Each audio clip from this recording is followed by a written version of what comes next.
Ano ang latest sa mga kontrobersyal na kaso ni Pastor Apollo Kibuloy, Cassandra Ong at dating Congressman Arnulfo Teves? Alamin natin sa kasing kontrobersyal din nilang abogado, si Attorney Ferdy Topacio. Magandang araw, Attorney Ferdy. Ay, magandang araw po, Ma'am Malu. Attorney Ferdy, punta tayo una kay Pastor Apollo Kibuloy. Sinabi din ni Attorney Torreon, yung abogado po rin ni Pastor, na actually maraming kinausap, mga opisyal ng ISAF, opisyal ng PNP, at Opo. iba pang kilala. So in effect, joint pool of contacts ang nagpakumbinsi ba sa kanya mag-surrender o kusa ba siya na Opo. nagdesisyon mag-surrender? Again, to the extent na pwede ko pong i-reveal to the public, talagang voluntary surrender po ito. At Okay. kasi nga po ay for certain reasons ay minarapat na po ni Pastor na to turn himself in. All right. It's as simple as that. Hindi po na-aresto. Alright. Pero sa totoo lang, bago nagkaroon ng pag-surrender, may ultimatum na binigay ang PNP. Wala ng kuryente, wala ng tubig, at tila mukhang yun yung conditions na na-constrict ng husto yung sitwasyon ni Pastor Apollo Kibuloy at yung kanyang mga co-defendants. Alam niyo po, yun nga ang aming isa pang kinalulungkot na ang sinasabi nila dahil daw na pressure ng pulis kaya sumuko si Pastor Kibuloy. Alam niyo po, yung pressure na sinasabi nila amounted to violation of basic civil and political rights, abuse of power, abuse of authority, abuse ng pag-serve ng warrant of arrest. Ngayon po, kung ating ino-normalize yung ganyan na ang paglabag ng batas ay lumabag sa batas para ma-pressure ang isang tao, well, we might just as well dukutin natin yung mga kamag-anak niya at gawing hostage hanggang hindi siya sumusuko. Yan na po ang naging meaning yan. We cannot normalize violations of the law under the guise of providing pressure for a person to surrender.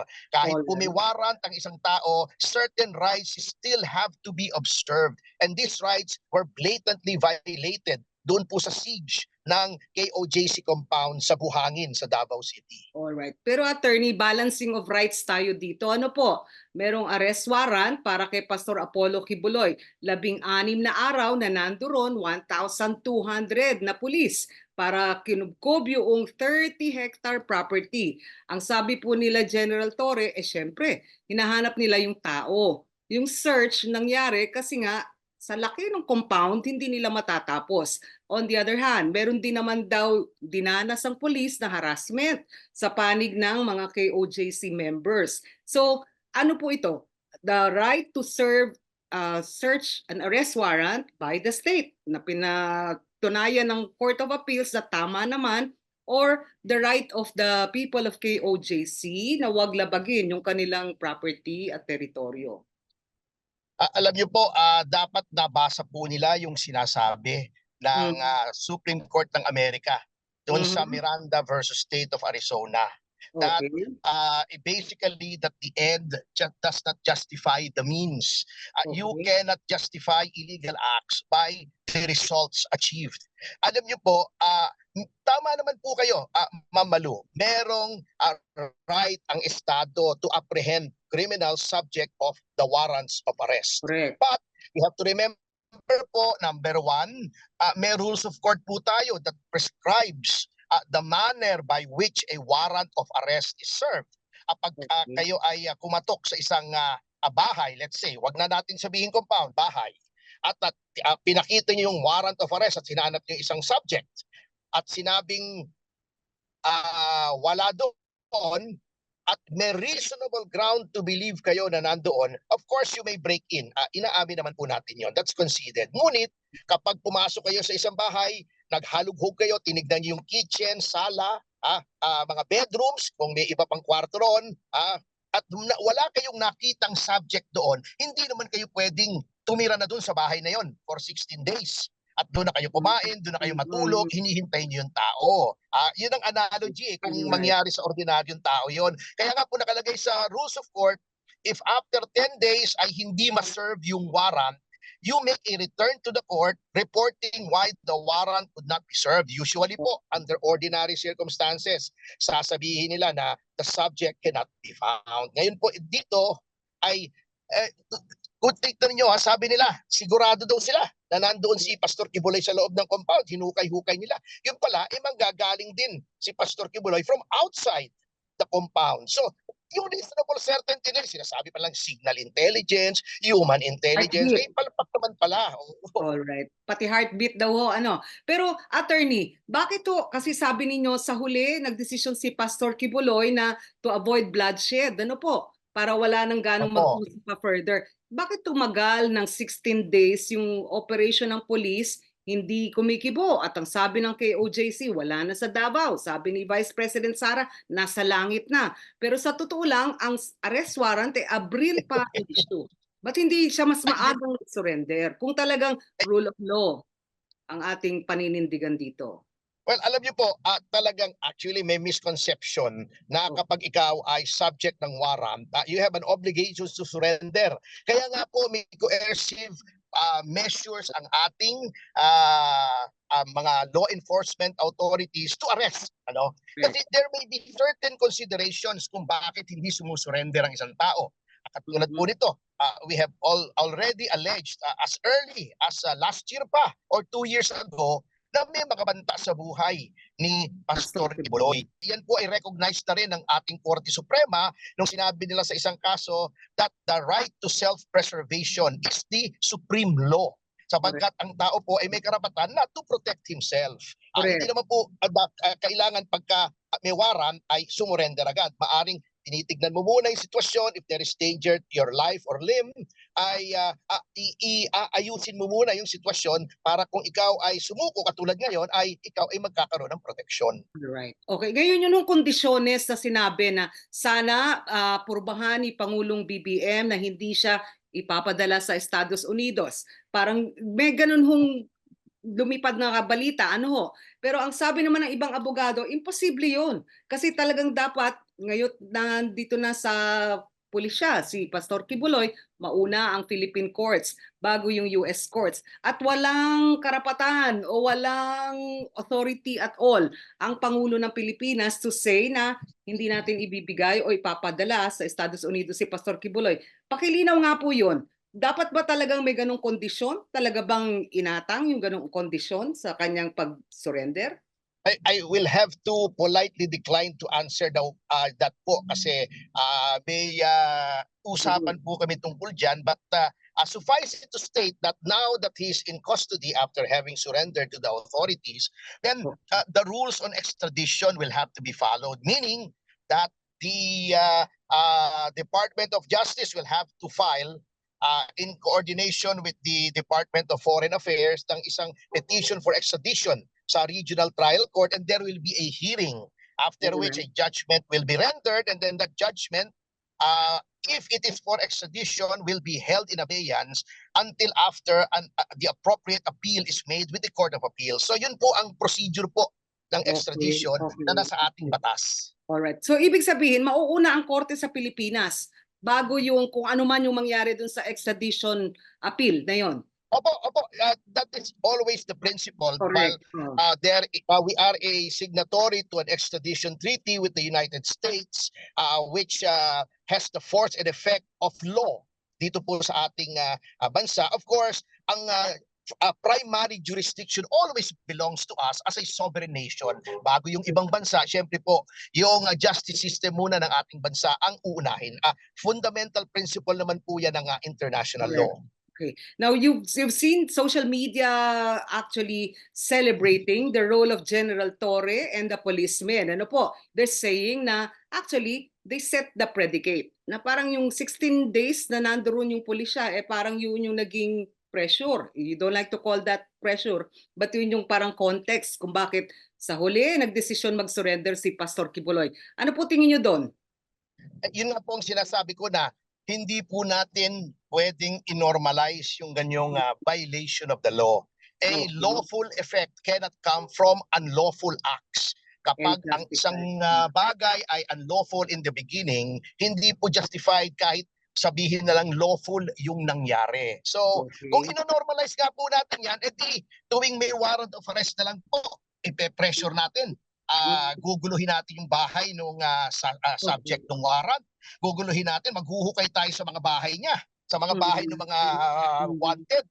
Hindi na po magandang precedent yun. We cannot normalize that. And that's why I think we will still have to make the appropriate remedies with respect to the violation of rights both ng Kingdom of Jesus Christ and its individual members. Okay, yun pong issue ng separation of church and state. Lumitaw po yun, ano, na parang isa sa mga context itong debate dito. Parang meron bang talagang karapatan ng gobyerno na parang irespeto yung separation of church and state dahil parang purpose ng facility ng KOJC for religious ecclesiastical purpose. Ano po? Tapos pumasok yung pulisya, pero meron naman kasing standing warrant of arrest. So ano yung silip nyo doon? Wala naman pong problema yung warrant. As I've said, we concede that the police, and actually a warrant is addressed to any law enforcement officer, pwede po talagang mag-break even, mag-break open, I mean, doon sa isang lugar. It's not so much a matter of separation of church and state as the guarantees in favor of individual liberties as stated in Article 3 of the Constitution, which is the Bill of Rights. No person shall be deprived of life, liberty, or property without due process of law. Pwede pong, katulad yung sinabi niyo, Ma'am Malu, tama kayo, balancing of interest. The police may serve the warrant, they may break into any property and look around to look for the suspect, pero not to the extent that private rights such as yung property rights, yung the right to use the property. Nung nandun po ako noong September 4 to 5, hindi po nila pinapapasok yung mga members ng KOJC doon sa katedral, which to them is the most sacred part of that compound. Hindi po magamit ng maayos yung lugar kasi ang daming pulis. In the right to privacy. So, in the greater scheme of things, ma'am, ang philosophy talaga ng constitutional limitations na sinasabi ni nung constitutional ng ating konstitusyon, ang the balance is always in favor of individual rights because the theory is that the state, the government is powerful. That is why Article 3 imposes a limit to those to the powers of government. So, all things being equal, the balance should tilt in favor of individual liberty sapagkat malakas ang Estado, may puwersa siya, may armed forces siya. Ang individual ay helpless in the face of such exercise of state power. Okay. It looks like you might be filing also other suits against the government, or the PNP. Mukhang parang ganun yung higing nito. So magkakaroon ng anak ang kaso laban kay Pastor Kibuloy na Pastor Kibuloy naman versus the PNP and the government?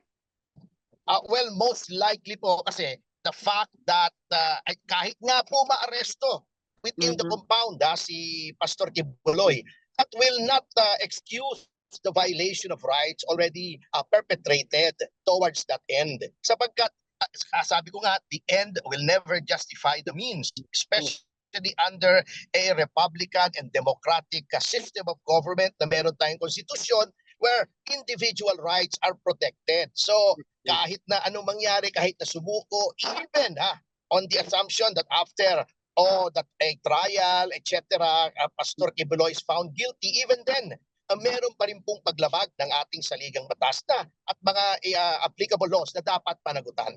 All right. Ngayon, meron hong parang balita na parang si President Rodrigo Duterte ang nag-take over ng management ng estate ni Pastor Kibuloy. Kasama dyan yung suspended radio and TV entities. Ano po?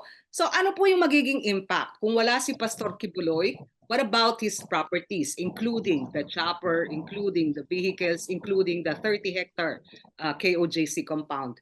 Sino ho yung parang tipong person of authority ngayon pag-manage ng simbahan at ng mga assets niya? Kayo ba yun? As far as I know, Ma'am Malu, those properties are not do not pertain to Pastor Kibuloy as an individual, but they Okay. pertain to the kingdom of Jesus Christ Correct. as a separate juridical entity from that of Pastor Kibuloy. The Okay. KOJC, as I have learned sa pagbasa ng kanyang mga bylaws, ay isang well-organized religion at meron po silang well-defined na rules of succession at nandiyan pa naman po. At yung pong agreement with President Duterte will hold na if the leadership is decimated, then President Duterte may come in. But there are certain conditions to that. Hindi po ako ang mismong abogado ng KOJC pagdating sa corporate matters niya. I am the personal counsel of Pastor Kibuloy. So, but as far as I can tell you, ay may structures and mechanisms in place naman para mag-continue ang operations ng Kingdom of Jesus Christ even while Pastor Kibuloy is facing these charges and is in custody. All right. Ngayon, hindi ho makakaila, kaya ako tinanong yung the political context, ano po, nitong kaso na to at yung mga nagaganap ngayon, ano, sa KOJC. Kasi parang the Dutertes versus, well, supposedly, BBM and state agencies under him. So, meron ho bang, at nagkaroon ng hearing sa Senate, ano po, parang lightning hearing yata, si Senator Bato, si Senator Bongo, na parang nandun pa si Mayor Baste. So parang you cannot ignore the political context and the political parties across dito sa sitwasyon na to. How much of that, the politics, do you give credence to dito sa kaso na to? I think talagang politically motivated, Mamalu, ano? But this is just my humble opinion na pero kitang-kita naman po natin yung pattern, ano, that the present dispensation appears to be hell-bent in weakening or totally dismantling the power base of the Dutertes para wala silang karibal for the perpetuation of their power beyond 2028. At yung pong lightning hearing, actually tama po yun, ano? Ayun nga ang natatawa ako. That was a most sober hearing. At yun pa ang binabatikos ng iba. Alam niyo po, yun talaga ay ang maganda puro sa hearing na yon at nakikita yung mga nangyari noon is the drafting of a definitive law governing the service of arrest warrants, so abuses such as those committed against the kingdom of Jesus Christ and the faithful thereof will not be repeated. Dapat po talaga ay may limitasyon, may hangganan, merong mga restrictions ang pagsaserve ng warrant of arrest so it will not outrun the bounds of reason and result in sheer oppression. And I am looking forward to that law na from henceforth hindi na po maulit yung ganyang kalapastanganan sa karapatan ng mga tao. Okay. Now you talk about rights, ano? Parang pero sa totoo lang, parang wala namang pumapanig o nagdedepensa kaila Pastor Kibuloy at sa KOJC labas sa mga Dutertes. Yung iba po nating mga politiko at and even the courts actually, well, other politicians are silent about it. The courts and of course the BBM and PNP, the DILG leadership are fully behind it. So parang wala kayong ibang kakampi. Well, the enforcement of rights do not depend on whether or not people are for or against you. Rights are there in the Constitution. In fact, sabi po ng mga framers ng Constitution, the Bill of Rights exists for those in the minority even more than they are for the majority. Sapagkat yung minority ang talagang kailangang may entitlement sa proteksyon ng Bill of Rights. Kaya nga po may Bill of Rights, it is for the persecuted, not for those in positions of power. As in fact, ulitin ko po, the Bill of Rights is a limitation on state power to prevent abuse under a tripartite system of government. Kaya nga po may checks and balances po tayo. Therefore, in other words, the protection of rights, the existence of rights is not a popularity contest. It is something enshrined in the Constitution, which is a document on which is established the bedrock of a democratic government. Ngayon kung outlook, syempre talagang marubdob ho yung paniniwala ng mga KOJC members at hindi lang sila iilan, tila libo-libo sila. Ano po? Ano ho yung outlook nung nakikita? Malamang magmamass up yan pagka nagkaroon ng hearing o pinatawag sa court. Malamang doon sa harap ng Camp Crame maglalabi din yung mga yan. Ano ho yung sa tingin ninyo dapat o decorum o order of things naman para sa mga KOJC members? Kasi kung talagang pumasok kayo sa framework na let the courts actually litigate or try the case, baka naman manggulo o maging magulo ang mga pangyayari. Hindi naman po. Members of the kingdom are also citizens of the Philippines, and like all citizens, they're also entitled to assemble peaceably to petition the government for redress of grievances. They also have the right to free expression, to express their feelings regarding this matter. At I can assure you po that there will be no violation of the law when it comes to the exercise of these basic rights. At any rate, nandiyan naman po ang ating gobyerno, meron naman pong remedies ang gobyerno if they feel that rights are being violated or if there are transgressions of the laws pertaining to such freedom of expression and freedom of assembly. Okay, back to Bill of Rights kayo, no? Pero attorney, ang flip side naman ito, yung mga nag-akusa kay Pastor Kibuloy ng sex trafficking o kaya parang illegal detention o in effect parang servitude, ano po? Paano naman yung mga karapatan ng mga yon? Kasi they have nothing else but possibly their stories. Hindi naman sila haharap sa isang medyo powerful, medyo malaking grupo like KOJC and Pastor Kibuloy. How about their rights? Kasi sila yung in effect complainants dito sa kaso na to. Yes, of course, they have the right to complain. Did Pastor Kibuloy will now be facing the charges against him, and they will have their day in court. So those are the rights of a person complaining about a criminal offense. In the same manner that in his favor, Pastor Kibuloy has the right to be presumed innocent, the right to counsel, at the right to remain silent, the right against self-incrimination. Kanya-kanya pong karapatan yan. Ang mga biktima, yan nga, in-exercise na nila ang kanilang karapatan. Sila ay nagreklamo na, nagkaroon na ng warrant, nakita naman nila that sila ay nagtagumpay sa korte at nagkaroon ng warrant, na sumurrender na nga si Pastor, and so let the trial take place and let the due course of the law proceed as envisioned in our judicial system. Okay. So balikan lang po natin. Sabi ninyo doon sa hangar, nandoon si Pastor Kibuloy. At nung makita siya, parang kakaiba talaga itsura niya. Ibig sabihin, parang nag-disguise. Ano po? Talaga hubang nagsubok na umalpas o umiwas sa na mahuli? Kasi kakaiba talaga yung mukha, yung damit, jacket na black, mayroong scarf na parang nakabalabal sa kanya. So ano ho yung pangitaing yun? That will have to be left unsaid at the moment. Siguro at the proper time, that interesting tale will be told, but baka hindi pa po sa ngayon. Alright.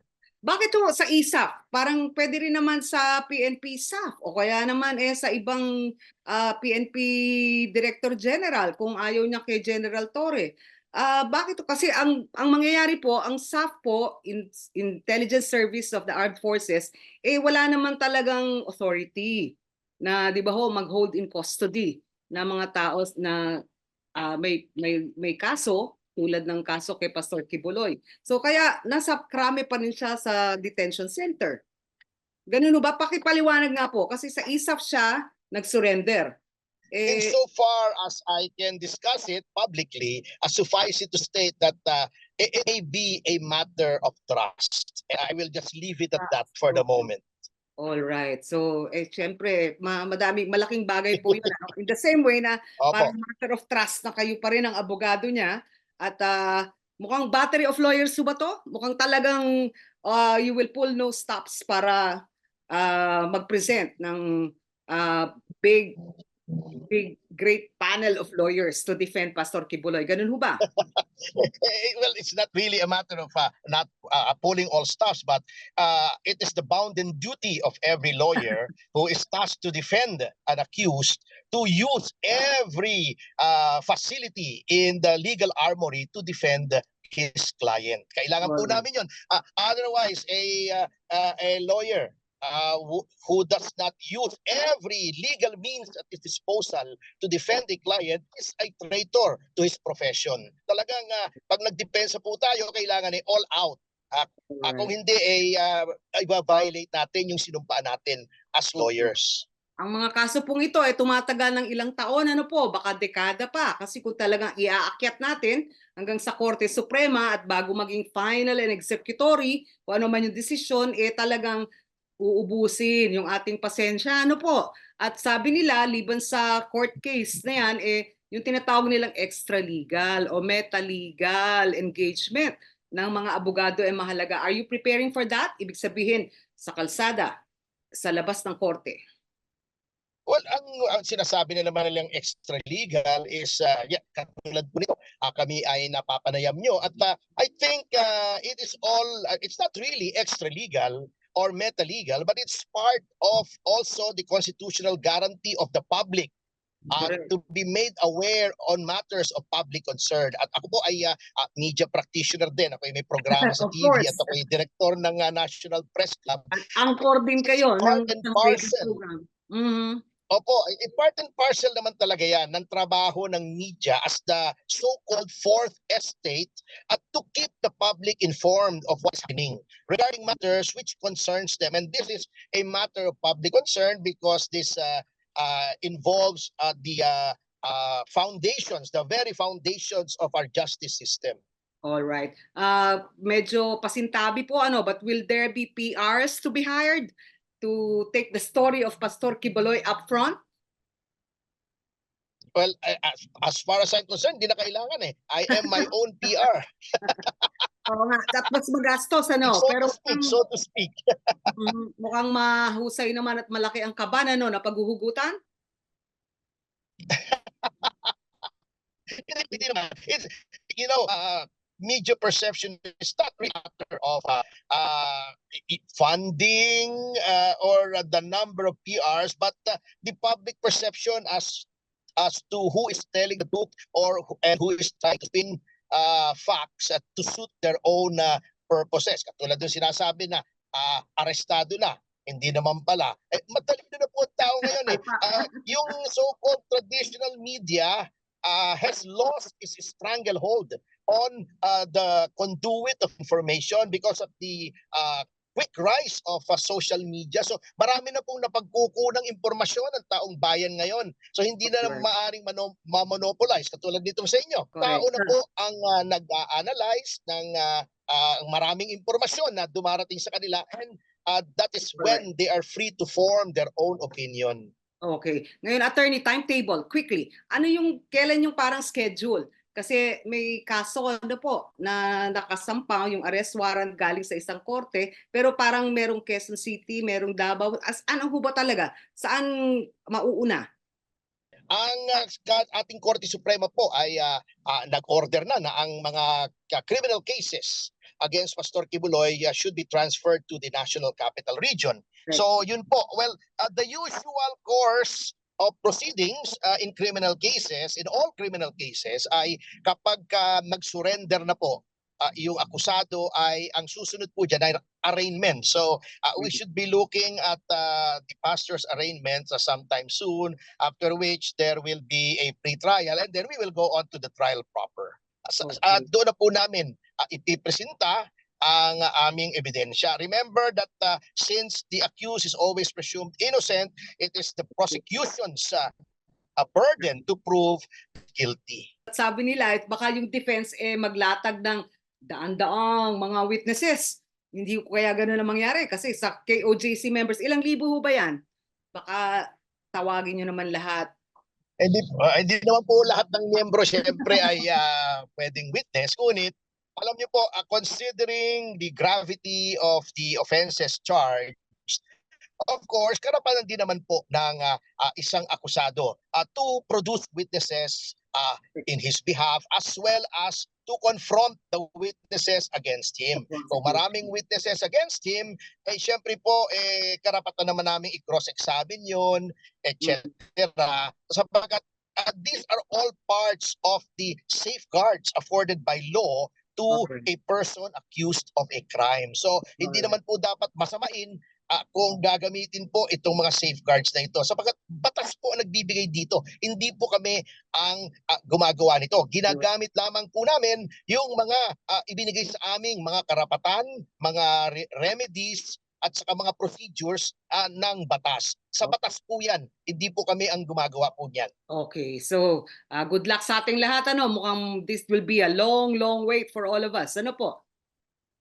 Well, sabi ko nga this is not the end. This is just the beginning of our quest for justice. So, katulad ng sinasabi ng mga soap operas, aabangan ang susunod na kabanata. Okay, mukhang justice will grind exceedingly slow. Pero may isa pa kayong kliyente na mukhang salimuot din ng sitwasyon. Si Miss Cassie Cassandra Ong. Ano po yung sitwasyon? Nasa ospital daw? Ay, opo. Bakit to? Nasa ospital po siya sapagkat, well, this is a matter of public record naman na siya po ay noong last week ay medyo sa sobrang mental and psychological torture na kanyang naranas doon po sa ating House of Representatives ay nagkaroon po siya, bumagsak po ang kanyang blood pressure to 80/40. Documented naman po yan. At sabi nga po noong House Medical Director si Dr. Bautista, her blood sugar became so low that it could not be measured by the instrument. So dinala po siya sa ospital at doon na rin po ay nakikita ko po tuwing ako'y dumadalaw sa kanya para nagkakaroon ng mental health problems, nagbe-breakdown siya. Sapagkat sino ba naman ang hindi magbe-breakdown? She's 24, she is not used to such scrutiny. Bago haharap ka roon, there is a parang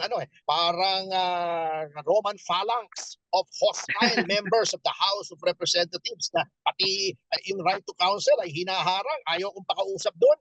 At igigrill ka ng gano'n, insultuhin ka, tatakutin ka, sino ba namang hindi magbe-breakdown? Sabi nga po niya sa akin when she was growing up, hindi naman siya napagtataasan ng boses.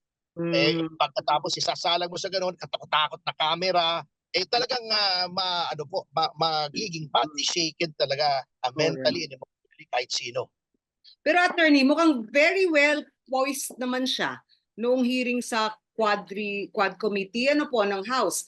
At parang tipong medyo alerto siya dahil palaging I invoke my right to against self-incrimination, mga ganun po. Parang mukhang talagang na-practice, na-rehearse ng husto. Sa totoo lang, ang problema lang is malalaki yung mga katanungan tungkol sa kanyang role, doon sa Lucky South, yung kanyang mga POGO operations na real estate manager lang daw siya at owner.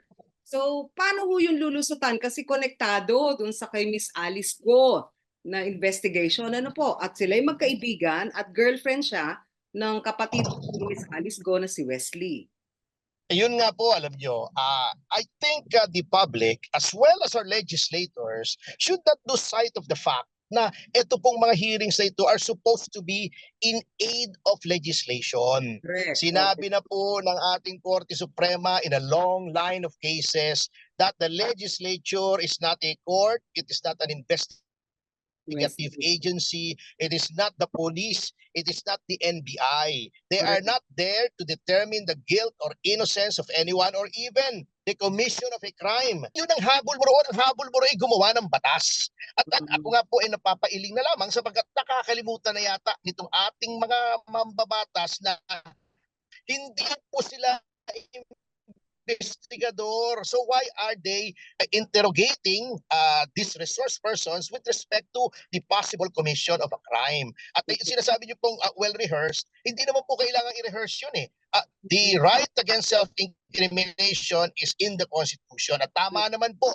ang ating mga mambabatas when they say na you invoke that whenever a self-incriminatory question arises. However, nakakalimutan po nila that aside from the right against self-incrimination, the Constitution also provides that any person in custody and accused of committing a crime has the right to remain silent. Correct. And that has been interpreted as the right not to say anything. Kung ayaw mo mag-testify, hindi po dapat pinipilit. Of course, we also concede that the legislature, in case of a reluctant or recalcitrant witness who refuses to testify, ay pwede pong magpakulong. So yun din po yung sinasabi yung balancing of rights. We have the right not to say anything at we have the right not to be forced to say anything. The legislature has the right to cite her in contempt. So let's leave it at that. Huwag na lang sanang i-pressure yung tao na ayaw magsalita, na pinipilit mo magsalita, because that is unconstitutional, and our legislators as public officials, when they took their oath of office, they swore to uphold and protect the laws of the Philippines, and part of that law, the highest law in fact, is the Constitution, which provides for the right to remain silent. Pero attorney, bigyan niyo ho ng credit din ng Senado at ang House na kung hindi dahil mga hearing na to, hindi lalabas yung iba't ibang mga samot-saring issue. Di ba po? Parang tipong doon natin na pag-aalaman bilang mga mamamayan yung mga issue, whether it's POGO o yung extrajudicial killings or yung kay alleged allegations kay Pastor Kibuloy. The Senate and the House have done a lot for the revelatory outputs. Opo, pero hindi po yun ang papel ng ating lehislatura, katulad ng sabi ko. At tama po na yung topics na yon ay lumabas. Wala pong problema yon. Hanggang kailan po kaya si Miss Cassie sa ospital? Kasi sabi niyo parang may mental health condition na siya ngayon? Yes, well, we will have to defer to the good judgment of Dr. Bautista, yung House Medical Director, sapagkat hindi naman po ako doktor, although naobserbahan ko na meron siyang mental and emotional breakdown. Of course, I'm not competent to make a diagnosis. We will have to leave that to the more to the experts. Tanong ko lang ho, parang walang magulang o father, mother na lumalabas or siblings si Cassie Ong to take care of her? Wala ho ba siya dito sa Pilipinas, or are they helping out at all? Well, she gave me that information, pero ayoko na pong ilabas yun kasi without her consent, I might be violating her right to privacy. Rest assured na kaya nga po, one thing that contributes to her sad mental state now is that wala siyang support group other than her lawyers. At saka some friends, of course. Okay. Ngayon yung huli ninyong isa pang kliyente, si Congressman Arnulfo Teves. Ano po ba yung tunay na kwento? Siya ba'y ma-extradite na? Ano ba yung sitwasyon?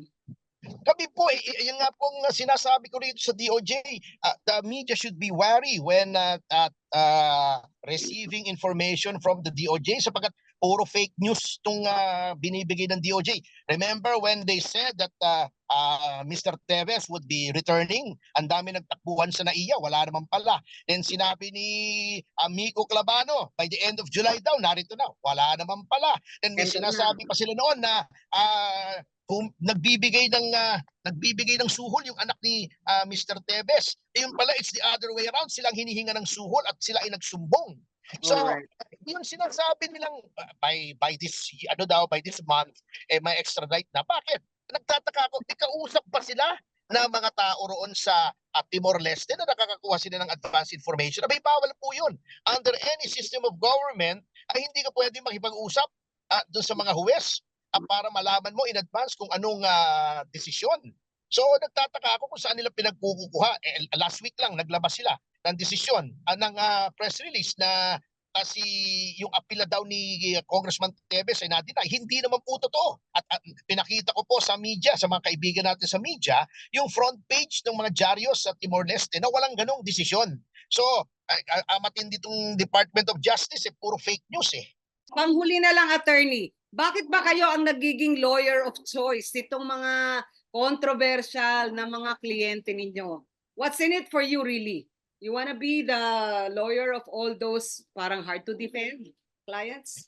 Alam niyo po, ang abogado naman po hindi po pwedeng mag-solicit ng business. They have to come to us. Bawal po yun. That's ambulance chasing. I've never done that. In fact, ito mga tunga, bago ko maging kliyente, I never knew them before and I never approached them. Alam niyo po, palagay ko, akala nila magaling ako. Anong sabi niyo? Magaling ba kayo? Sabi ko, kung tingin niyo magaling ako, that remains to be seen. all of them approach you. You did not approach them. Hindi kayo ambulance Hindi po, chaser. bawal po yun. And I'm willing to take a lie detector test. Wala akong nilapitang kliyente. Mm. Modesty aside, okay naman po ang ating practice. We do not need to solicit. Unlike in the US, where lawyers can advertise and solicit clients, dito po, that is unethical. At wala naman pong nagko-complain sa akin ever na ako'y nag-solicit ng kliyente. Bawal po yun. I find that the practice despicable. Alright. Sa huli, kami po'y nagpapasalamat at babantayan namin. Anytime po. It's always been a pleasure.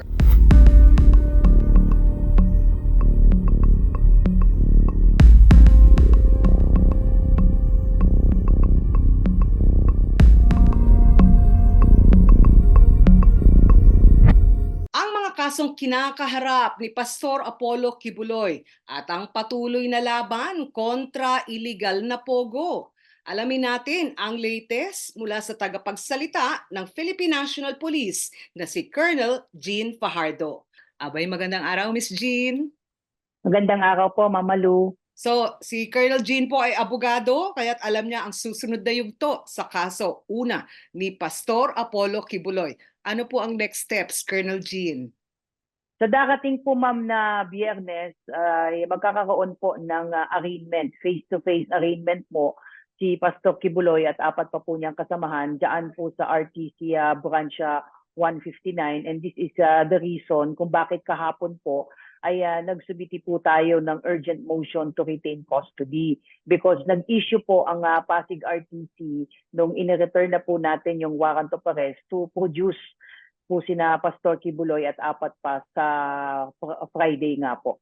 Opo. Ilan po ba ang talagang kasong kinakaharap? Meron sa Pasig, meron sa Quezon City, tapos meron din pong arrest warrant. Ano po, yung Senate? Ano ho yung sitwasyon? Ano yung dapat mamayani?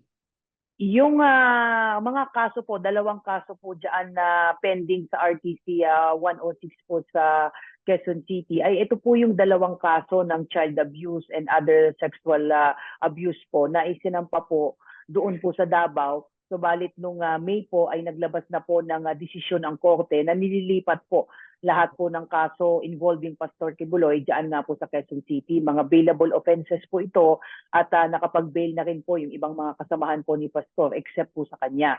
At maliban po doon ay meron pa pong isang kaso sa RTC 159 sa Pasig which is a non-bailable offense. Ito po ay yung qualified human trafficking. Ito po precisely, ma'am, kung yung reason nga, nabanggit ko nga kanina kung bakit nag-request nga po tayo pansamantala na i-retain muna po yung custody ni na Pastor Kibuloy at apat pa hanggang matapos po yung arraignment sa Pasig City this coming Friday po. Ngayon, ang sitwasyon ho ba, Colonel Jean, sabay-sabay ba itong mga kasong itong gagalaw o mauuna yung Pasig City at yung Quezon City na nag-request na ilipat sa kanilang jail si Pastor Kibuloy na tinanggihan ng PNP kasi nga meron pang ibang kaso sa Pasig City. Ano ho yung sitwasyon ba? Mauuna yung Pasig City? Sa Friday po, ma'am, mauuna po yung face-to-face arraignment po niya sa Pasig City at yung hapon naman po, alauna ay nakaschedule din po yung video conferencing na arraignment din po nila dyan po sa RTC 106 po. Okay. Colonel Jean, nakita namin yung parang mga kwento ano po nung araw na sinabi sumurrender tas na technical arrest. Ipakikwento nga po yun kasi ang version ng mga KOJC at ang lawyer ni Pastor Kibuloy, si Attorney Ferdy Topacio, nag-surrender. Hindi siya nahuli. Paki-explain nga po, pero meron kayong habol na parang in effect technical arrest yun. Yun din ang sabi ng DOJ.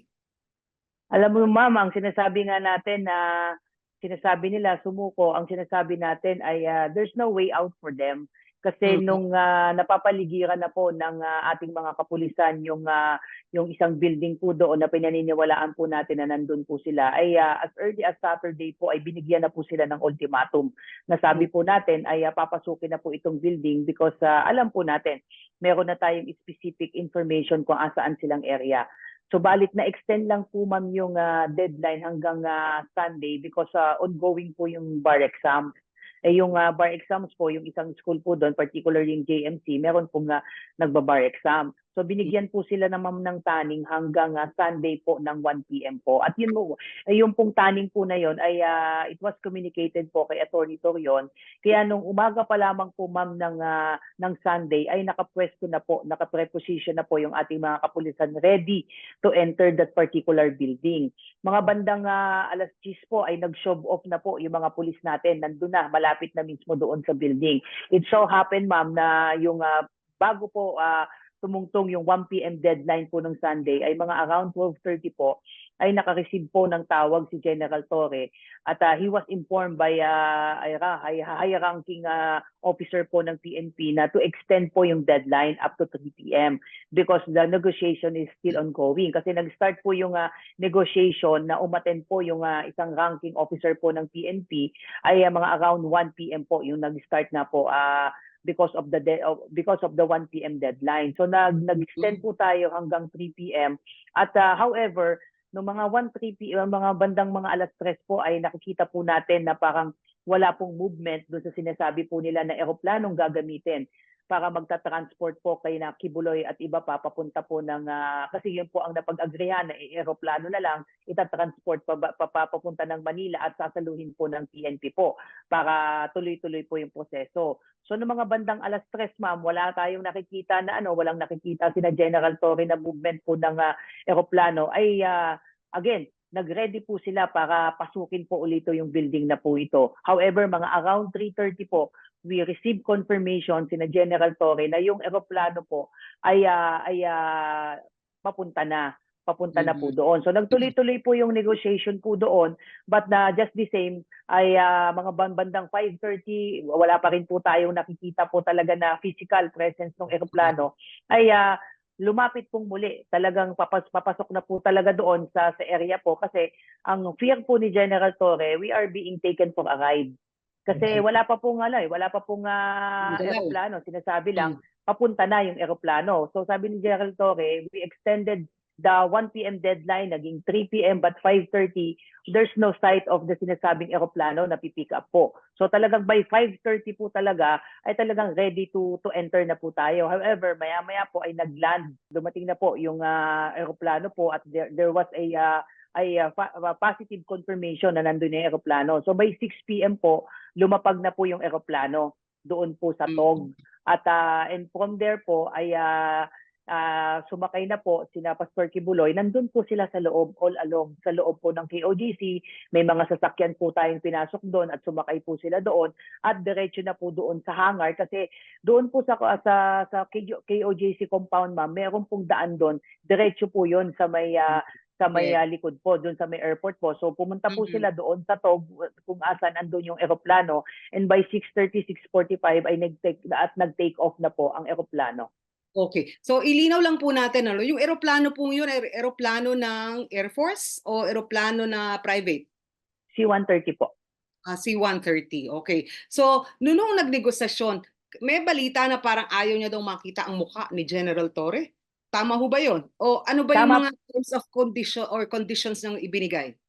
Wala pong ibang kondisyon ma'am na hiniling, but during the negotiation, kaya nagpadala po tayo ng isang ranking officer because they requested na hindi po isama si General Torre sa negotiation for obvious reason kasi talagang strain na yung relationship Talagang nagbatuhan na ng accusation, nagpalitan na ng masasakit na salita, and it is expected na talagang aayawan nila si General Torre. And General Torre being a professional officer, I respected that. Ang importante, ang sabi nga niya, regardless kung andun siya sa negotiation, regardless kung kanino siya nakipag-usap, ang gusto lang natin, ma'am, is ma-resolve itong issue na ito finally.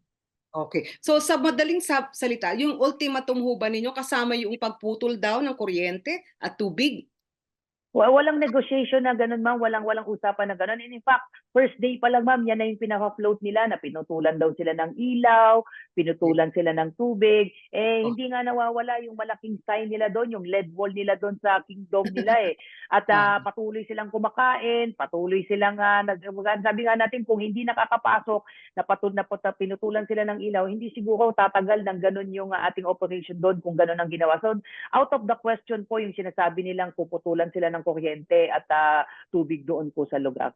Okay. Ngayon, ang version po ng KOJC, particularly si Attorney Torreon, nag-decide mag-surrender si Pastor Kibuloy dahil ayaw na niyang magkaroon pa ng sakitan o ayaw niyang magdusa pa o maharas pa further yung kanyang mga kasama sa simbahan. Ang version ho ng police, talagang pressure ito. Wala na siyang choice kundi mag-give up o sumuko. Ano ho yung nangyari talaga? There's no way out for them, Ma'am Malu, eh. Kasi talagang Mhm. napapaligiran na sila eh. Sabi niya, we are on the 16th day na noon eh. 2 weeks Mhm. na ang lumipas. Sabi nga, after nung maipakita po, kung maalala mo, Ma'am Malu, nagkaroon ng Senate hearing nung Friday na yon na Opo. pinakita lahat ng PNP, General Torre, kung gaano yung hardship na talagang naranasan natin yon, na talagang hirap na hirap tayong pumunta doon, all on their terms. Pag pupunta tayo doon sa isang lugar para tignan yon, ay talagang katakot-takot na paliwanagan para wala na lang away. Kung napansin niyo rin po, pinapakapkapan pa natin yung mga pulis natin at dito ka lang nakakita na ang pulis ang kinakapkapan, pero pumayag po tayo sa ganon para na lang maituloy lang yung pagsusearch natin doon sa mga particular na area. At kung maaalala niyo po, no less than si Senator Bato ang umalma na bakit kayong mga pulis ay nagpapakapkap. Dapat ang pumupunta dyan at nagsisearch mga armado. Paano kung may mga baril? And that was the cue ni General Torre. Kaya the following day, 7 a.m. pa lang, ma'am, 7:30, ay sinabihan niya na si Atty. Torreon na papasukin na itong building na ito at ang gagamitin niya ay SAF at SWAT. So I think that was the ultimate pressure na hindi nila kakayanin. That's why sabi nga nila, sinabi sumuko. And there's no way out for them kundi talagang sumuko na lang talaga dahil wala talaga. Papasukin talaga yung building na yun kung asaan sina Pastor Kibuloy. Alright. Ngayon, kwento lang po natin, yun hong 1,200 po ba na pulis na nandoon sa operasyon. Wala daw armas ni isa? Walang dalang baril? Linawin natin yan na, ma'am. Yung Hmm. mga kasamang unang pumasok po doon noong August 24, particularly yung mga searching team at mga designated arresting officers po, wala po talagang mga baril yun. May mga Okay. makikita po talaga kayo na mga pumasok po doon sa KOJC building na may mga baril. Yun po ay nagsisilbing perimeter security. At pati po Okay. yung mga, even po nga, pati yung mga CDM contingent natin na nasa labas ng gate na nagbabantay, wala pong mga armas po yun maliban po doon sa kanilang shield at yung kanilang parang stick po na parang ginagamit po nila yon para doon sa mga signal po and command po na maiintindihan po nila. So there was really no intention to hurt anyone. On the contrary, ang mga pulis nga natin talaga ang nasaktan doon. May mga nabasag ang ulo, nabasag ang ilong, ang daming sugat po talaga. And yet, sabi nga natin, kung meron pa nga po na mas mataas sa maximum tolerance, yun po ang ginawa ng PNP po doon. At maganda po yung pagtanggap ng publiko ano kay General Torre at dun sa mga pulis. Pakipaliwanag nyo nga ho, yung 16 days na nandun kayo, paano siniguro yung supplies o pagkain ng mga pulis na nandoon? Parang it was really something really parang massive. Ano po? Ano ho yung naganap? Kasama talaga yon sa pagpaplano, ma'am. Nung pumasok po sila doon noong August 24, nagkaroon po ng mahabang pagpaplano. At alam po Mhm. nila, sabi nga natin, bago po pumasok ang mga pulis natin doon sa pangunguna po ni General Torre, we are prepared for a long haul. Talagang hindi lalabas yung mga kapulisan doon hanggat hindi talaga nila nahuhuli at talagang nadadala sa kulungan itong mga pinaghahanap po natin, because we have reasonable ground to believe na nandun po talaga sa loob. For one is we have information na galing din sa loob, although ito nga ay hindi nila ma-determine kung saan yung particular, kaya nga po natin naghahanap. But what is sure is nandoon sila sa loob. Plus the fact na yung gamit nga po natin ng mga instrumento at devices na nakaka-detect nga po ng human life. At nakikita ko po yun personally, ma'am, pinakita sa akin ni General Torre yun. Nakikita mo talaga na may movement talaga dun sa ilalim nung mga particular building po na sinasabi ko po. Okay. Ngayon, ang mga pulis hong na-deploy diyan sa operasyon na 'yan, so siguro yung 16 na araw na nandiyan sila, wala ho bang medyo umangal, umalma o parang nag-misbehave? Kasi mukhang ang kwento niyo is ang nasaktan ng mga KOJC members nung enkuwentro, mga pulis ninyo. Do'n ho sa ranks ng 1,200, wala bang parang umangal na, "Ano ba 'to, hanggang kailan ito?"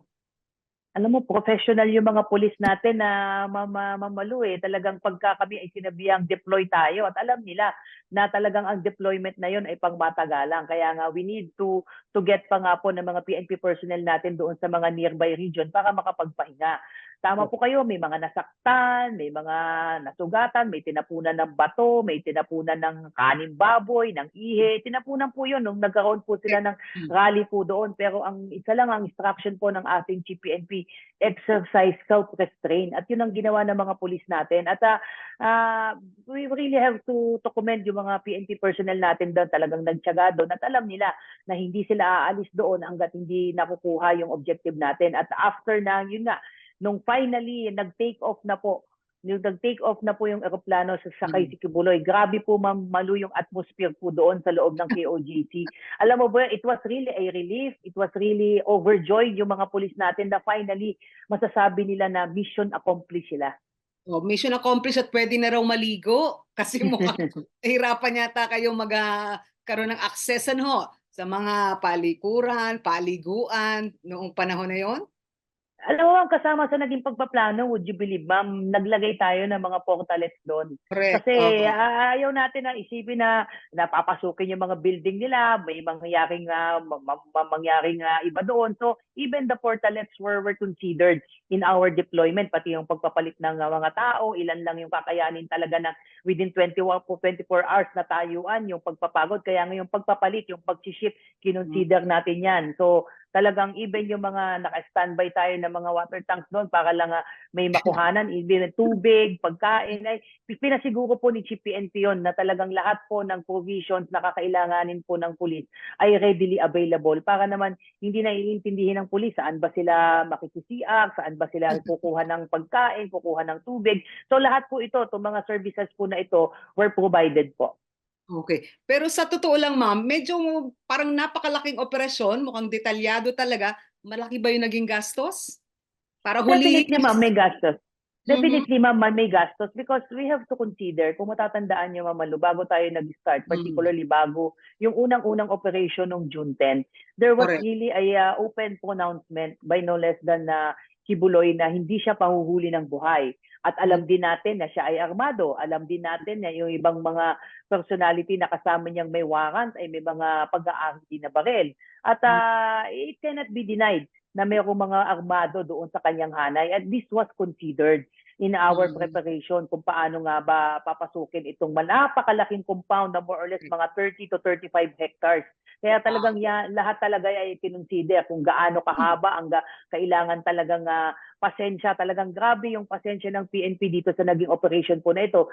Some may question, yung sinasabi mo pa nga na isang tao lang, and he is not just an ordinary person na Mamalu. Alam natin, nakita nyo naman kung yung second day pa lang kung paano talaga sila ng gulo, hinarangan yung daan, binarikadahan ng fire truck, binarikadahan ng mga cranes, binarikadahan ng wing van. So, in terms of resources, may resources din yung kalaban at talagang ginamit niya to the hilt yung kanya mga supporters na kawawa din naman. Alright. Pero ma'am, wala hong search warrant. At yan ay natanong sa Senate hearing ni Senator Bato na arrest warrant. Isa yan yata sa parang issues at bar. Sabi ng mga KOJC, arrest warrant lang kayo meron. Hindi kayo pwedeng mag-occupy ng buong compound o manira o magdig daw, etc. Pero ano ho yun? Wala ho ba kayong nakita ng mga armas o ibang mga kontraband or iba pang mga gamit na parang kapansin-pansin baka hindi ayos o hindi legal? Yung ating search, ma'am, is limited sa paghahanap ng tao. Kaya yung sinasabi nila from the start, sinasabi nilang tataniman sila ng droga, tataniman sila ng baril. If that is the intention, siguro day one pa lang may nakita na tayong drugs doon, may nakita na tayong baril doon. But the focus of the search is intended for 5. Hindi lang isang tao ang hinahanap natin dito, Ma'am Lo, 5. 5 tao ang hinahanap natin dito. So the focus is there. Hanapin natin, pinabubuksan natin yung mga pinto. Pero bago ka pa makapag-search man lang, tignan yung kung hollow ba yung wall, hollow ba yung semento para matignan baka may secret entrance doon. Hindi na po nagagawa yon kasi nga haharangan ka kaagad nila, hindi po pwede diyan. So that was the struggle, that was the challenges na hinarap po ng PNP. Sabi nga natin, ayaw nating patagalin ito for more than what is necessary. Kaya lang talagang yung hindrances, yung disruption, yung lahat ng pagpipigil ay pinagpasensyahan natin. At sabi nga at the end of the day, Malu, ang gusto na lang natin is matapos ito at finally nga nung Sunday ay natapos na rin po itong standoff po na ito. Were you prepared to stay there longer than 16 days? Hanggang kailan ba yung plano ninyo? Sa buwan? Kaya ninyong patagalin yung pag-iintay at paghahanap? Alam mo, Mamalu, after nung Senate hearing, there was a breakthrough nung Friday pa ngayon. Meron pong nag-come forward na tao po na kinonfirm yung exact location kung asaan po si Pastor Quiboloy nung Friday pa lang po na yon, at na-interview po yon at nakausap po yun ng ating mga operatiba. That's why nung Saturday po, talagang nagbigay tayo ng ultimatum na no less than General Torre communicated kay Attorney Torrio na whether they like it or not, papasukin po yung particular na building po na yon, kung kahit harangan sila at lahat ng harang po ay talagang aarestuhin po. I think that was the last straw ng pressured sa kanila na they have no choice but to really come out in hiding po. Pero ma'am, kung babalikan natin, Abril yung mga actually yung kaso na file po at yung mga warrants agad na-issue. Tapos nagkaroon ng parang palitan ng Director General ng Director ng Regional RD, ma'am, RD. Ng RD ng Regional Director. At tila hindi gumalaw mula Abril until itong August 24 onward. Ba't nagkaganon? Ano yung problema dun sa mga dating direktor? Well, ang nakita kasi natin dyan, ma'am, nung April kasi, ma'am, is nag-retire, mandatory retirement, compulsory retired po yung regional director doon po, pinalitan po ni General Aligre Martinez, and then even yung mga city director ay nagkapalitan kasi na-meet na po nila yung maximum tenure as 2 years. So nagkaroon ng change of leadership. So medyo na-stymied po, hindi kaagad nakapag-take off po yung efforts to para hulihin po siya. And of course, syempre we have to also exert efforts yung intelligence build-up natin to confirm. We have to develop po yung mga possible po natin na mga asset and informant na po pwede pong makapagturo po kung asaan po sila. So mga bandang June nga po yung first attempt, June 10 to be exact, yung first attempt nga po, napasukin nga po yung KOJC building. Okay, hindi ko kaya dahil meron ding political loyalties involved dito kasi yung tila bago si General Torre may araw na parang dalawang palit, yung direktor ng pulisya ng region. Ano yun? Meron bang kasi kilala yung ilang pulisyata na medyo mas loyal o parang merong history sa mga Duterte sa Davao?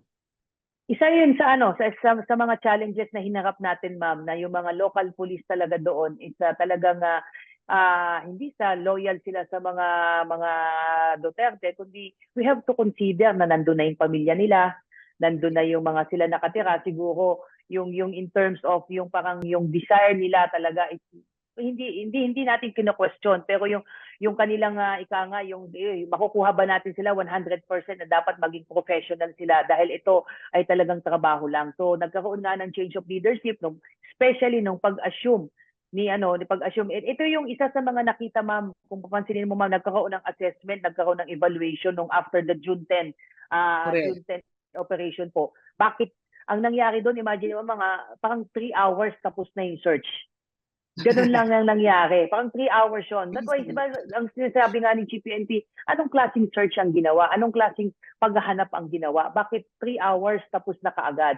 Unlike this one na talagang isa-isa, kahit gaano kahirap, inisa-isa. Imagine mo, after mga more than a week, ma'am, almost 2 weeks, nasa 50% pa lang ang nahahanap, ang napupuntahan natin. Alright. Ngayon, si General Torrio ay hindi taga-riyan sa Davao dahil siya galing Quezon City. Ano po, ma'am? So, noon bang binigay sa kanya yung assignment, tinanggap niya ng buo ang kalooban o may duda din siya na posibleng papalpak ito na operasyon?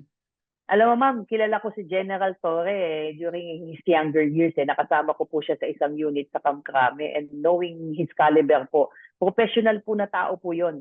Although na-intriga po siya nung siya ay naging Quezon City District Director because of one incident din. Nung siya ay pinatawag at sinabing siya ay mag-a-assume after nga po na-relieve yung RD po doon after the June 10 police operation, ay buong puso po niyang tinanggap yun kasi sabi niya ay tayo ay binigyan ng order, susunod po tayo. Okay. Pero sa totoo lang, after nung technical arrest, ano po, talagang namayani ang pagpuri at pagpugay at pagbigay respeto kay General Torre at sa PNP, ano po, yung contingent na pumasok doon sa KOJC. Ano yung feedback ng PNP? At sa moral, malamang parang boosted kayo. Yes, ma'am. Napakataas ng moral. Sabi ko nga po, ma'am, yung sinishare ko nung Sunday na yun, nung gabi, nung nag-take off na yung yung nag-take off na yung eroplano. Pinadala sa akin yung video. And yung mga pulis natin, makikita mo na masaya, nagiiyawan, nagyayakapan. Kasi sabi nila, mission accomplished sila doon eh. For 16 days, they stood their ground. They knew na yung hirap nila paid off kasi nga nandun eh, nakasakay na sa eroplano yung hinahanap natin. Totoo yung sinasabi natin all along kung bakit kami nag-stay ng matagal diyan kasi naniniwala sila. At ito yung motivation na lagi sinasabi sa kanila ng mga sector commander, ground commander, si Sir Torre, day one. Hindi sila inalisan ni Sir Torre doon. Nakikita nila yung mismong regional director nila ay nandun sa kanila. Pag ikaw kasi, nakikita mo yung pinaka-leader mo, yung commanding officer mo, nandun sa kanila, nakikipagpawisan sila, nakikipaghabulan sa kanila, ay moral booster yun eh. Kaya nga nung pinasalamatan po ng kinumen po ng ating Pangulo na sinasabi niya this is police work at its best, ay ang ganda yon. Napakasarap nun. Tanggal lahat ng pagod ng mga pulis na deploy po doon. Ma'am, ilinaw lang natin, ano yung naging papel ng ISAF, yung Intelligence Service of the Armed Forces? Kasi ang sabi ni Attorney Ferdy Topacio, actually sa ISAF nag-surrender, hindi sa PNP. Pero may mga police officers na parang kasama doon sa kinausap para mag-surrender. Yes, ma'am. Nung nagbigay na nga po ng ultimatum nung Saturday and there was an exchange of communication between General Torre and Atty. Torion, pumasok po ma'am ang ISAP because I understand sina Atty. Torion ay may mga kakilala na taga-ISAP. So nag-reach out sila, nagpatulong kung paano ma-arrange yung surrender. That was precisely the reason, ma'am, kung bakit yung 1 p.m. na deadline ng Sunday ay na-extend because negotiation is ongoing. So andun sa negotiation yung ranking officer po ng PNP na pinadala and of course representative ng ISAF. Sabi nga natin ay importante, alam mo yun, natapos ito regardless kung ang ISAF ba ay from the start ay nandoon o ang ISAF ay doon lang pumasok ng Sunday because kakilala sila just to establish confidence and trust para lang ma-push through itong intention nila na talagang tapusin na ito regardless kung anong intention nila para tapusin ito. So nag-dial a friend lang si Atty. Torion sa ISAP, ganun po? Parang ganun ang lumalabas po, ma'am. Ngayon yung kanilang request sana sa ISAP sila i-detain itong 5, si Pastor Kibuloy at yung 4 pa. Pwede ho ba yun? Kasi ayaw din naman ng ISAP. Sabi nila, wala silang ganoong facility. Sa totoo lang, may ganun ba silang function? Kasi armed forces yun, ano po? Ang PNP ang naatasa na public order and safety at ganitong mga kaso, kayo talaga yung merong mandate. Ano ho yun? Pwede ba talaga silang kubkubin ng ISAP? Ang reason nila, ma'am, kung bakit nag-file sila ng urgent motion to transfer yung custody nila sa AFP, particularly sa ISAP, is because for security reason at para kapangalagaan din accordingly may health issues sina Pastor Kibuloy at iba pa, ay ang sinasabi nga natin kung security ay kaya naman silang proteksyonan ng PNP. Nandun sila sa loob ng custodial facility na nasa loob ng Camp Crame. Kung merong pinaka-secure na area sa Camp Crame, it is the custodial facility po. And in terms of health concern naman po, ang PNP po sa loob mismo ng Camp Crame, a few meters away, nandoon po yung PNP General Hospital.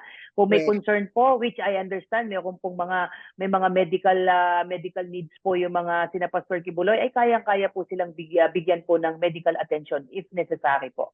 Okay. Yun, ipakikwento nyo nga ho, ano yung conditions within the custodial center? Kasi meron ba silang parang separate na selda? Meron ba silang access sa communication equipment?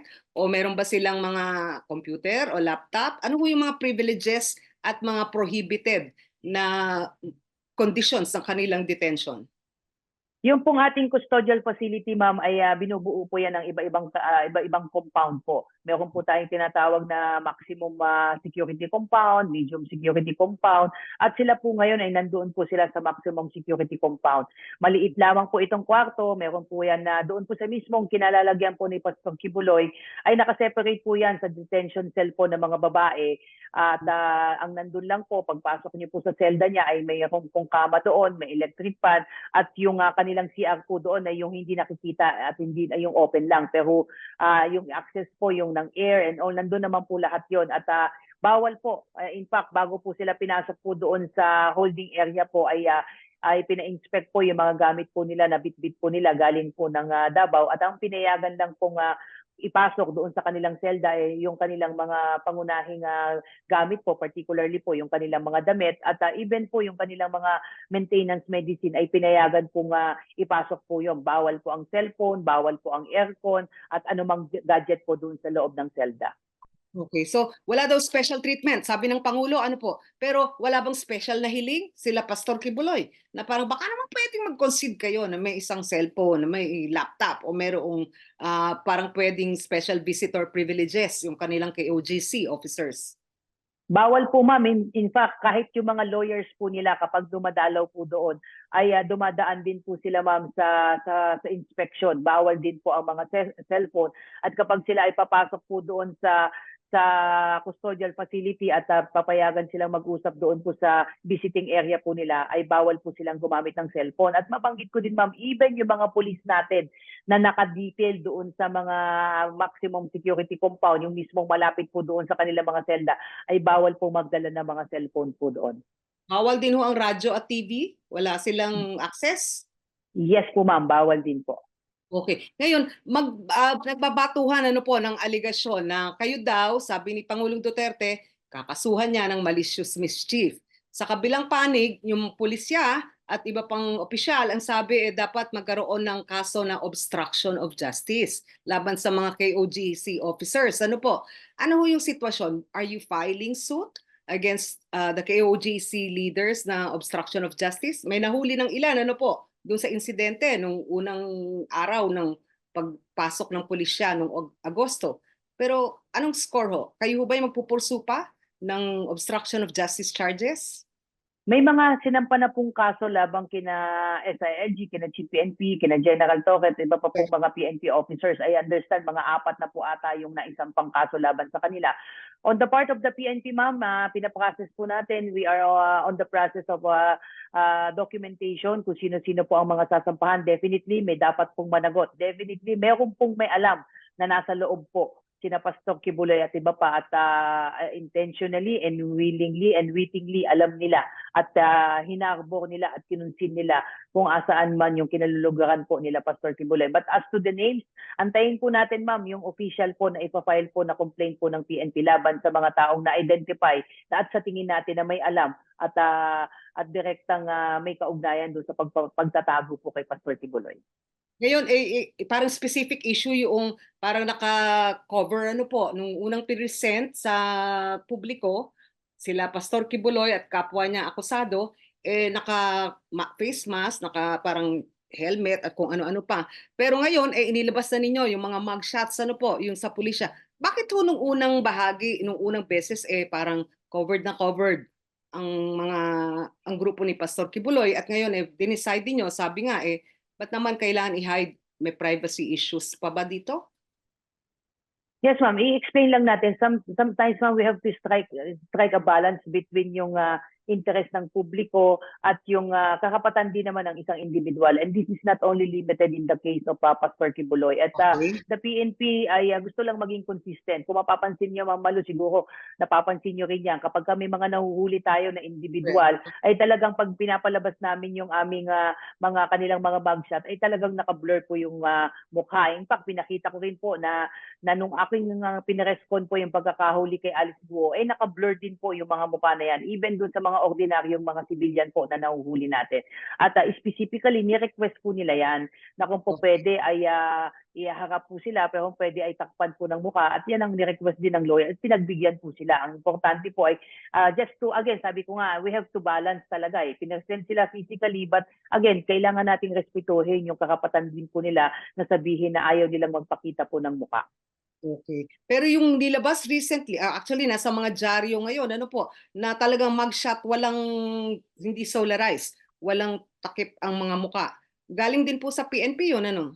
For the record, ma'am, hindi po sa amin galing yon. At least sa amin, sa office ko, hindi po sa amin galing po yun. Ang official po na nilabas po namin ay naka-blurred po. At sabi ko nga, we are just being consistent from the start nung kami ay naglalabas ng mga huli po ay talagang naka-blurred po lahat ng mukha po. Okay. Sa totoo lang, talaga naman din ang principle ng batas innocent until proven guilty. Ano po? Pero so may karapatan pa sila to privacy or claim to privacy. Pero ang problema natin is mga public personages ito na kilala naman ng mga tao at nalabas na sa mga hearing o sa mga public events. Paano ho yung balance doon? Bilang lawyer, may claim to privacy ba sila pa? Tama po yung sinasabi niyo, Ma'am Malu, no? Yung interest nga ng publiko. Sabi ko nga, in the spirit of transparency, ay naglabas tayo ng mga videos, naglabas tayo ng mga photos na although naka-blurred po yun. Sabi ko nga sa'yo, while itong mga kaso nga po na ito ay talagang high-profile cases po ito eh, but kailangan din natin talagang respetuhin. Sometimes, sabi ko nga, Ma'am Malu, we have to strike a balance na between the privacy ng isang individual at isang kaso na ang interest ng mamamayan ay dapat din na mga intindihin. So there was a clamor na ilabas po 'yon. I don't know kung ano po yung source po nung mugshot po na 'yon. But then again, sabi ko nga as the talking heads nga po, one of the talking heads nga po ng PNP, ang nilabas po namin is yung pong naka-blurred po sa kanya. This is just being consistent nga po nung nag-start. Ay yan naman po talaga ang pinapalabas po natin. Alright. Ngayon ma'am, sa isang topic, mukhang under deadline kayo kay Pangulong Marcos, ano po, na isara ang mga pogo by end of the year. Pero sa totoo lang, ano yung update? Kasi merong mga pogo rehistrado at may lisensya, mga 40 plus lang. Pero sa totoo lang, sabi ng DILG, mukhang 200 plus yung mga illegal at walang lisensya. Ano po yung update? Ano yung inyong target talaga? Ma'am, doon sa mga legal na internet gaming licenses na nabigyan po ng permit po ng PAGCOR, I understand, naglabas na po ang pang-utos ng Pangulo na mag-wind up na po sila ng kanilang business hanggang December po. Ang talagang tinatarget po talaga natin, ma'am, yung mga illegal pogo. At tuloy-tuloy po, ma'am, yung ating koordinasyon sa PAGCOR at iba pa pong mga ahensya. And recently nga po ay may ni-raid nga po tayo diyan sa Subic, may ni-raid din po yung sa ibang lugar po ang ating combined elements po ng PNP at ng PAOK. Tutuloy-tuloy po ito, ma'am, hanggang maubos nga po natin itong sinasabi na more or less mga 200 na napaso po na mga lisensya ng PAGCOR at nagtutuloy-tuloy po yung operation. Yung commitment po ng PNP dyan ay magtutuloy-tuloy po at kailangan po natin na tulungan po yung PAGCOR at sila lang po talaga ang makakapag-identify po kung sino-sino itong mga nabigyan po talaga nila ng lisensya po. Okay. Pero Colonel Jean, may problema yata tayo na parang may mga local protection networks, local officials, baka ilang police officers. Yun yung mga sinasabi nila, no? Kaya namamayagpag pa rin yung mga illegal na pogo sa mga probinsya at sa syudad. Well, possibility yan, ma'am. You cannot really discount the possibility na hindi mamamayagpag ito kung walang talagang nagpoprotekta, either uniform personnel yan, yung mga elected officials, local officials, and this is one of the challenges talaga na hinaharap nga natin. Look at the case nga po, ma'am, nung sa Bamban Tarlac. Natuntun si Alice Guo at ongoing yung mga kaso ngayon. Look at the case po ng Porac Pampanga.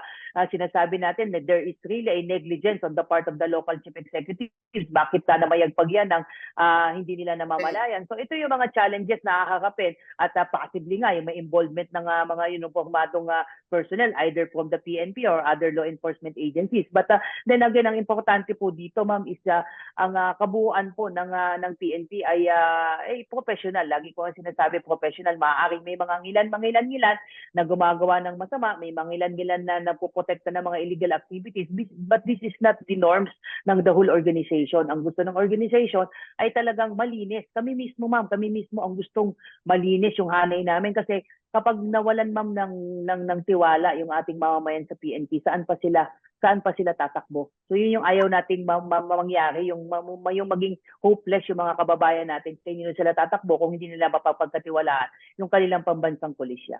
Okay. Pero ma'am, meron mo bang probinsya o sa lahat ba ng probinsya may mga illegal na pogo? Ano ba yung impormasyon ninyo? At may priority list ba kayo ng ano yung pwede pang kubinang susunod o saan ba talagang medyo talamak ang issue? Ang sinasabi, ma'am, ng PAGCOR ay majority, more than majority man na mga internet gaming licenses ay nandito po sa Metro Manila. Meron pong nabigyan diyan po sa 4A at sa Region 3 ay wala. Pero doon sa mga previous nilang nabigyan, ma'am, I understand ay meron talaga sa Region 3. True enough, nandyan nga po ang Bamba, nandyan ang Porac na katunayan.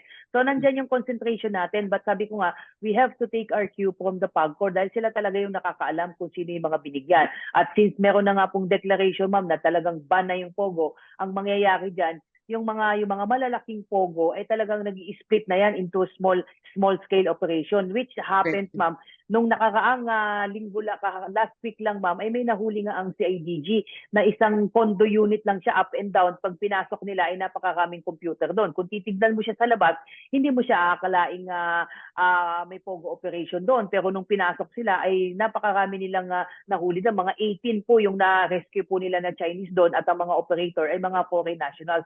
So ito ngayon, ma'am, yung challenge. Yung mga malalaki, parang inalis na nila doon sa mga identified na mga areas nila at lumilipat na sa maliliit. So we need really the cooperation talaga, ma'am, ng mga mamamayan natin. Pag may mga napapansin sila, bakit ang daming foreign national sa isang particular na bahay, isang particular na condo, even apartment, ipagbigay agad, alam nila kaagad sa atin, ma'am, o sa kanilang barangay para ma-inspect at ma-check baka may mga illegal na pogo operation na palang nangyayari doon sa area po nila.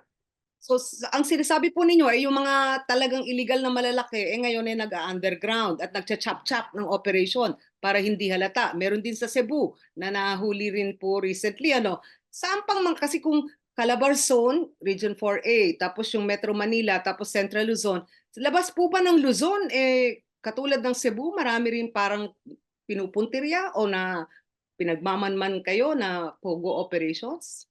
Yes, ma'am. Nag-validate po tayo. Katuwang po natin yung PAGCOR na yan kasi nag-i-split up nga po sila into small-scale operation ngayon. So talagang yan uli yung challenges na harapin natin dahil na parang ito yung tinatawag natin na sa police parlance na parang guerrilla operation. Para kasi masyadong mainit sa mata yung mga malalaking operation like nga the case ng Cebu, sa hotel lang yan. Dito sa Subic, nasa maliit lang na parang condo villa lang sila. So, andyan ngayon yung concentration natin. Kaya, bagamat sinasabi ng PAGCOR na ang concentration ay nandito sa Metro Manila, but recent events would tell us na nag-break out na sila into small scale operation. Baka hindi malayo na baka doon sa mga kapitbahay natin diyan sa mga malalaki mga subdivision, possibility na nandyan din po sila. So hinihingi din natin na, ma'am, yung kooperasyon din natin ng mga kababayan na pag may napapansin silang kakaiba doon sa kanilang mga barangay, sa kanilang mga kalapit na bahay ay siguro pagmalasakitan po nila yung kanilang barangay na ipagbigay, wala namang masama. Kung i-expect natin, wala namang masama, di good for them, magkakaroon sila ng peace of mind na wala palang nangyayaring na krimen doon sa lugar po nila. Itong pag-guerrilla operation ng mga pogo, hindi ho ba to anticipated? Kasi mukhang talagang mag-underground, mag-chop-chop operation na parang guerrilla. Ang tanong ho, yung deadline ni Pangulong Marcos, na wala ng pogo, yung lisensyado, madali po yun ayusin, pero yung mga illegal, kaya din ho ba yung Disyembre? Magpapasko ba tayo na wala ng pogo? Pipilitin po talaga ng PNP talaga talagang lahat ng resources ay pwede po nating ibuhos diyan para makakomply po tayo doon sa utos ng ating Pangulo na by December dapat wala na tayong na naririnig na any pogo-related operation, whether it's legal or illegal po. That is the intention of the PNP at tutulong po tayo sa lahat ng ahensya ng gobyerno na atasan na tapusin na itong problema po natin sa pogo. Parang ang laki ng problema po ninyo ano kasi ewan ko lang kung talagang parang kapares ito nung mga pangako na yung mga masyaweteng, yung mga last two talagang masasawata na rin. Pero pagka illegal operation ho, di ho ba't parang super hirap na talagang masawata? Well, mahirap in the sense na talagang challenge ito, Ma'am Malu, dahil sabi ko nga maaaring may nagpoprotekta din pero hindi dapat tayo pinanghihinaan ng loob. Hindi natin dapat tinitignan dun sa aspeto na mahirap. Dapat ang titignan natin posible. Posible dahil sa tulong ng ating mga ahensya ng gobyerno, sa tulong ng ating mga mamamayan, of course sa tulong ng mga kasamahan po natin sa media, pwede natin pagtulong-tulungan. Ang lagi Okay. nga po natin sinasabi, yung peace and order, yung kapayapaan at kaayusan ng ating bansa ay hindi lang ito trabaho ng PNP and other law enforcement agencies. Lahat po tayo ay may pakialam, kaya pagtulungan po natin. At pag nagtutulong-tulong po tayo, ma'am, wala pong imposible. Okay. Pero may last two questions na lang ho kami. Malapit na ho yung filing ng certificates of candidacy. Ano ho yung estimate ng police? Mas konti? Mas marami ba yung mga posibleng areas of concern na paparalapit ang eleksyon? Sa base experience natin sa PNP, Ma'am Malu, kapag local election, mas intense. Mas intense ang political rivalry dahil ang magkakalaban dyan, magkakapitbahay, magkakabarangay, magkakamag-anak. So yung emotion mas mataas, unlike yung national level ng eleksyon. So yan ay pinaghahandaan po ng inyong PNP siyempre ang COMELEC talaga, kung dyan tayo kukuha at hugot po ng mga instruction at guidance po. But on the part of the PNP, as early as this year po at last year po ay pinaghandaan na natin yan. Ipinaaral na po sa mga ground commanders, i-identify nyo dyan sino ang may itid na magkakalaban dyan.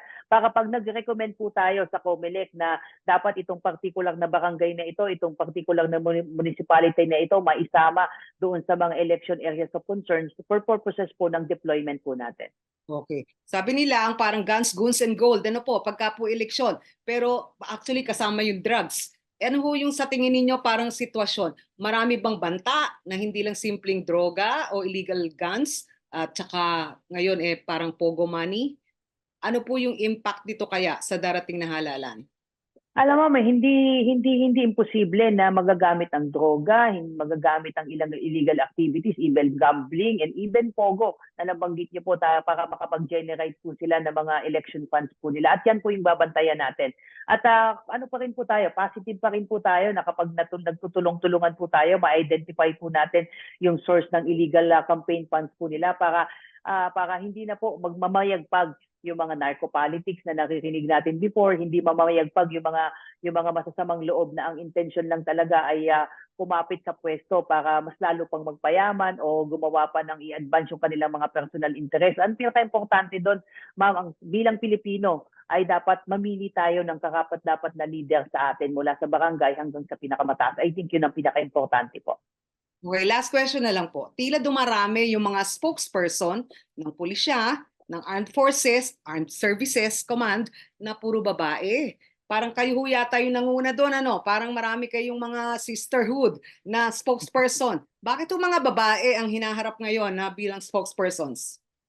Unang-una, Ma'am Malu, ako ay nagpapasalamat sa tiwala na ibinigay ng ating pambansang pulisya. Tama po kayo, ako po yung kauna-unahang tagapagsalita at panglimang chief PNP ko na po itong aking pinagsisilbihan at magtatatlong taon na rin po akong spokesperson at nagpapasalamat ako na kung nagkataon na ako ang nakapagbukas ng maliit na pinto para sa mga kababaihan para maging spokesperson. Ang nakikita ko lang po dyan, siguro nga ay malaki na ang naabot ng laban ng mga kababaihan sa lahat ng sektor. At ngayon nga dito sa uniform service, yung spokesperson ng Armed Forces of the Philippines ay babae din. So natutuwa po tayo na nabibigyan tayo ng pagkakataon at sana maging magandang halimbawa po tayo na marami tayong nagagawa, marami tayong yung pagiging babae natin ay napapahalagahan ngayon. Maaari siguro yung pagiging babae natin ang dahilan kung bakit tayo po ay nabibigyan ng pagkakataon sa mga ganitong position po. Ma'am, maraming salamat. Siguro dapat next time yung ilatag natin isang row ng mga spokespersons, parang hindi naka-uniforme, yung parang tipong, diba, yung beautiful in your normal regular state as women. Sige po, ma'am. Sige po. Looking forward to it po.